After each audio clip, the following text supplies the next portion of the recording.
getting set up, let me tell you a little bit about myself.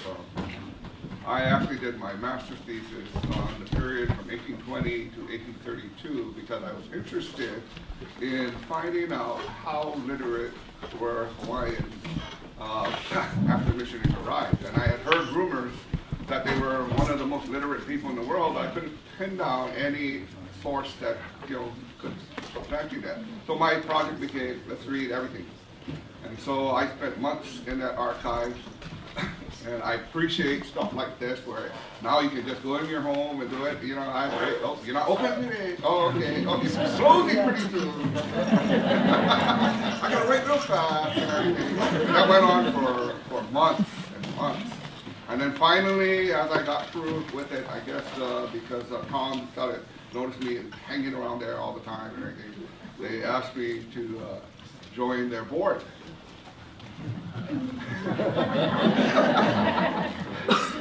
I said, you know who I am, right? You know what I'm studying. He goes, yeah. I said, okay, well, 2 years earlier, they had diversified their board to include non-missionary descendants. I said, fine, I'll join your board. So I've been with them since 2011. And and I think after spending all those months in those archives reading these first-hand accounts, these reports, these letters, and everything about missionaries, I said, wow, I came away with a totally different view of missionaries that we don't get to see because they're drowned out by the overall narrative sometimes. And that these were people, and they were very successful in gaining trust of the elite. How does that happen? Especially when their perspectives of the world and of each other are so far apart. But that did happen, and so that was my research. I followed that literacy thing, and actually just looking at missionary numbers and what they were reporting of how they were participating in the schools, and taking their numbers, came up by 1832 they had a 91% literacy rate among all of them, and that is the highest literacy rate that I can find in report of anybody at that time. Interesting, the United States would not make 90% until 1903. And so, and at the same time, Europe was only at 50% average literacy rate. So that is a remarkable thing that I titled my research, The Phenomenal Rise of Literacy. And the second question was, for me, that was equally interesting. I wanted to find out, how did they do that? How do you get a whole nation to become literate? It's like saying, okay, everybody, you guys are all going to learn how to do computer language. Everybody on board?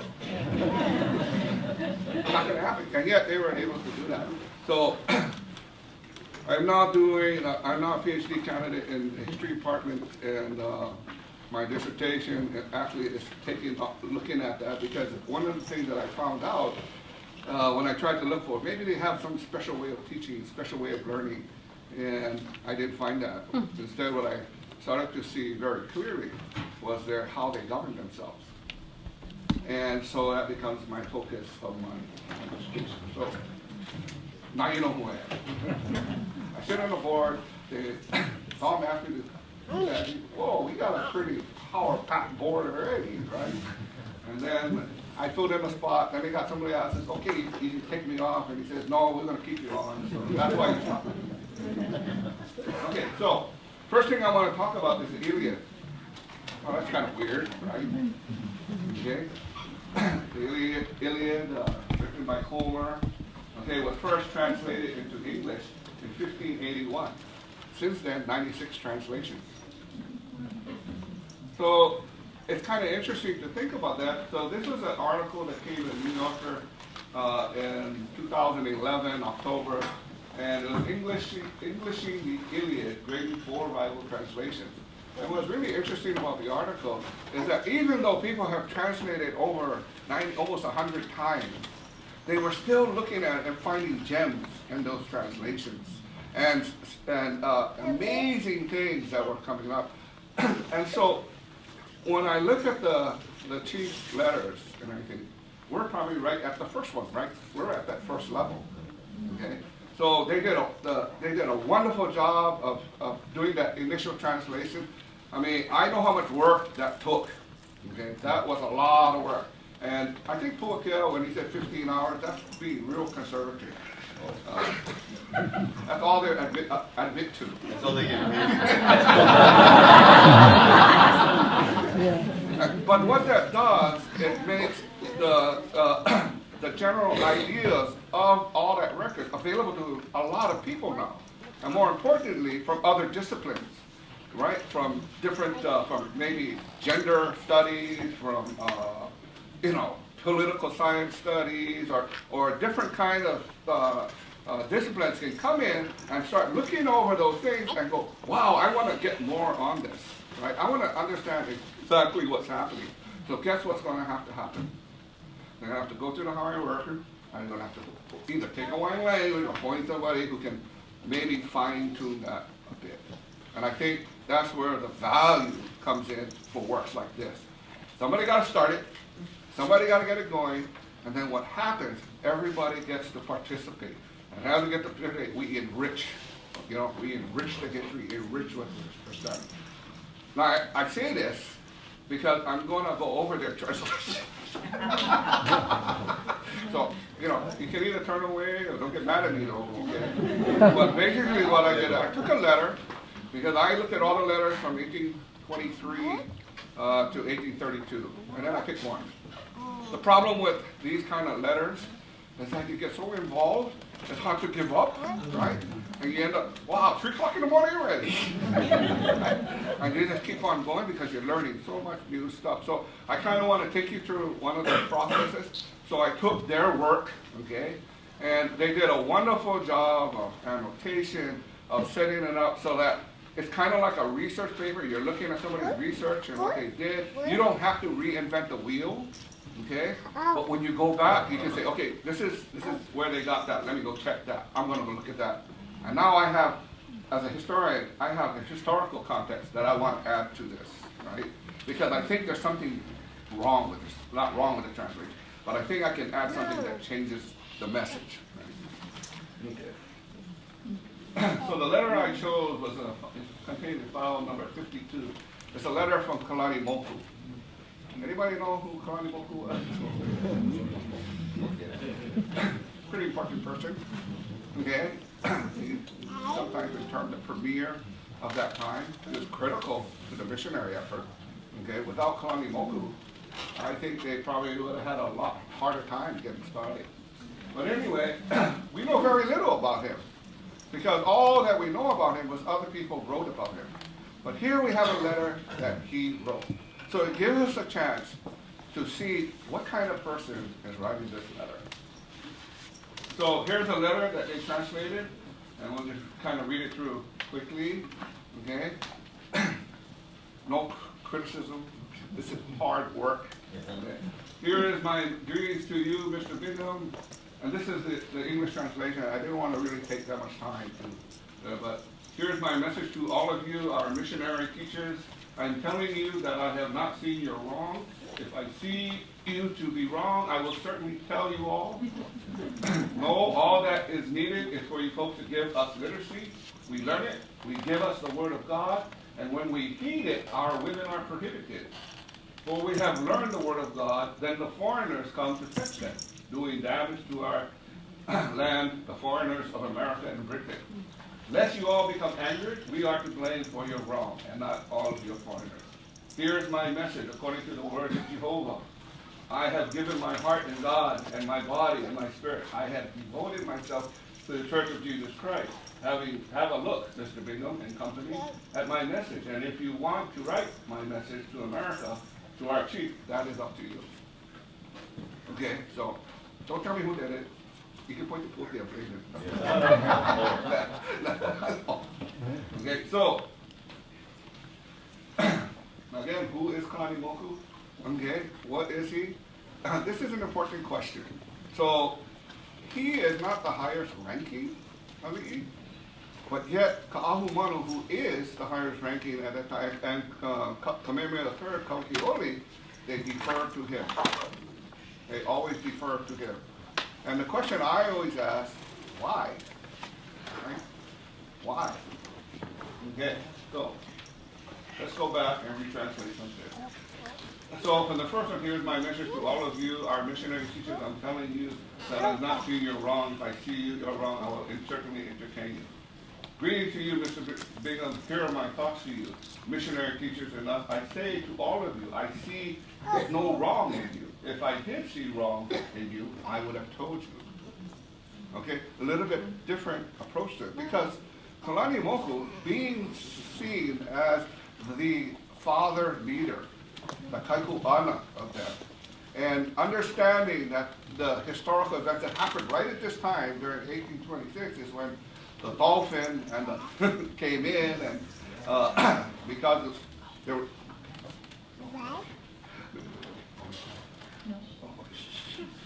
and found out that what, we can't have women aboard our ships. There's a new law that prevents that. They got very upset at that, and went to the house of Kalani Moku, broke some windows, and then they saw Bingham, and he went to his house, to the point where Sybil Bingham locked herself in the house to protect her, and then they tried to grab Hiram Bingham to punish him physically, beat him up, because he was responsible for this new law that didn't allow women to come on our ships anymore.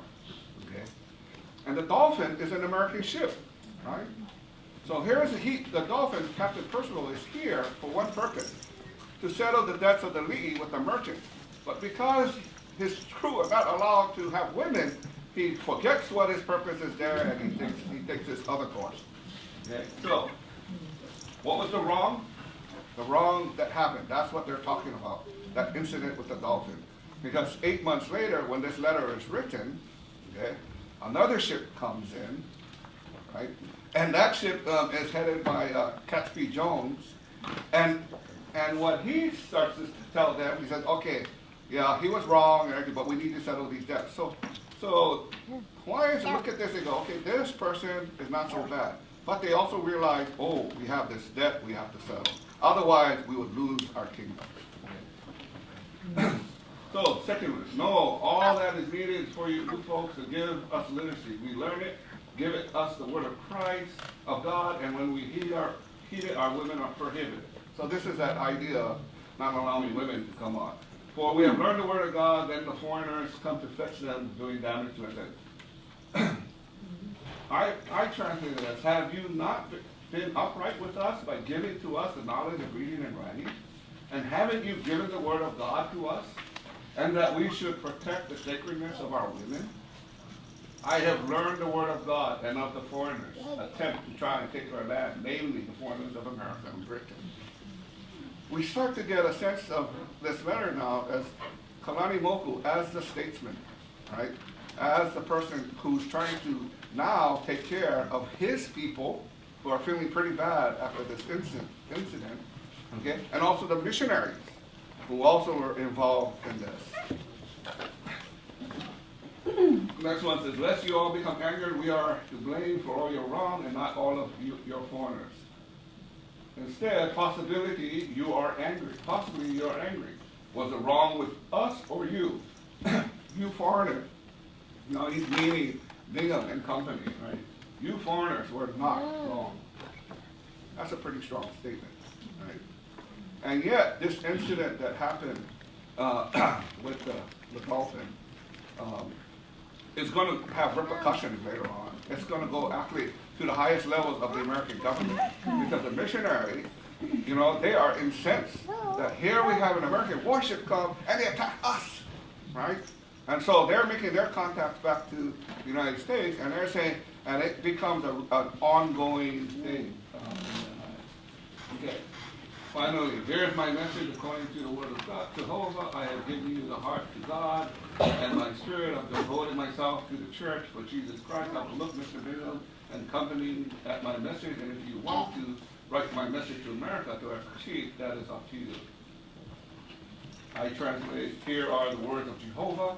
I have given my heart to God, and my body and my spirit. I have devoted myself to the church for Jesus Christ. Examine closely, Mr. Bingham and company, my thoughts, and if you feel that you want to write my thoughts to America, to our chief, it is for you to decide. So who is Kalei Laimana?